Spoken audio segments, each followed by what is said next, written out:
এই যে আমি রাহুল, এই সুন্দর গ্রামটাই আমার বাড়ি। আরে আমার রাহুল রে, এই তো এলাম দাদু। আমি মিস করছিলাম দাদু। এবার থেকে রোজ আসবো। আজকে মায়ের হাতের রান্না পেট একদম ভরে গেল। মিষ্টি মিষ্টি ভাত। শোন রাহুল, এই গ্রামে বহু বছর আগে একটা ভয়ানক ঘটনা ঘটেছিল। কি ঘটনা দাদু? এক ভয়ঙ্কর রাক্ষস এসেছিল এই গ্রামে। কি ঘটনা দাদু? বলো বলো, আমি শুনতে চাই। হ্যাঁ বলছি, শোনো মন দিয়ে। হ্যাঁ, তাড়াতাড়ি বলো। শুরু করছি।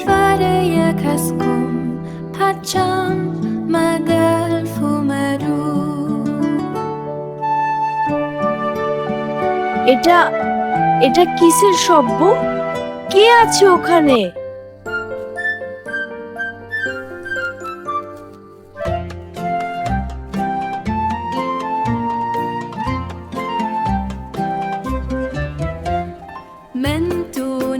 রাহুল, কখনো রাতে বাইরে যাবি না।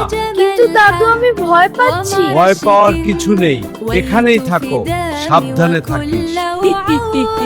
এতদিন পরে আবার এলাম এই গ্রামে, আমার ফিরে আসার সময় হয়েছে। দাদু, দাদুটা ভূত, ভূত এসেছে। শান্ত হ বাবা, ভয় নেই, আমি আছি, সব ঠিক হয়ে যাবে। ভয় পাস না রাহুল, আমি সারা জীবন এই গ্রামে আছি, ভূতকে আমি ভয় পাই না। বুড়ো মানুষ, তুই আমাকে থামাতে পারবি না। তুই আমাকে থামাতে পারবি না, কেউ পারবে না। তোর এই গ্রামে আসা বন্ধ করব আজ রাতেই। এই মাটির শক্তি তোকে থামাবে। দেখ, এই জাদুর শক্তি আমাকে বন্ধ করবে কেন? আমি শুধু আমার বাড়িতে ফিরতে চাই। দাদু, ও কি কাঁদছে? ভূত কি কাঁদতে পারে? বহু বছর আগের কথা, এই গ্রামেই বাস করত এক সুন্দরী মেয়ে। নাম ছিল তার কমলা। কিন্তু অবিচারের শিকার হয়ে এই গ্রামেই মারা গেছিল সে, এবং তার আত্মা শান্তি পায়নি আজও। তোমার কষ্টের কথা শুনলাম, এখন তুমি শান্তিতে যাও। এই গ্রাম তোমাকে ক্ষমা করে দিয়েছে। ধন্যবাদ, ধন্যবাদ, অনেক ধন্যবাদ। এতদিন পরে শান্তি পেলাম। ভোর হলো, রাতের সব ভয় কেটে গেল, গ্রামে আবার শান্তি ফিরে এলো। রাহুল, মনে রেখো, প্রতিটি ভয়ের পেছনে একটা কারণ থাকে। সাহস করে সেই কারণটা খুঁজলেই ভয় দূর হয়। ঠিক বলেছো। হ্যাঁ দাদা, এখন বুঝলাম।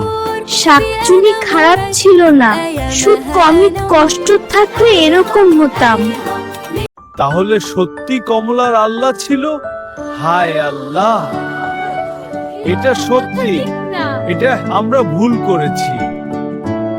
ধন্যবাদ, ধন্যবাদ, অনেক ধন্যবাদ। এতদিন পরে শান্তি পেলাম। কমলা, তোমাকে ক্ষমা করে দাও, আমরা ভুল ছিলাম। ভয় নেই, ভয় নেই, সত্যিকার সাহসী হলে কোনো ভয় নেই। দাদু আমাকে শিখিয়েছে। এই ছেলেটা একদিন বড় হয়ে এই গ্রামের মানুষদের পথ দেখাবে, আমি জানি। আর একটা গল্প শুনবে? তবে মনে রাখো, সব গল্পের একটা শিক্ষা আছে।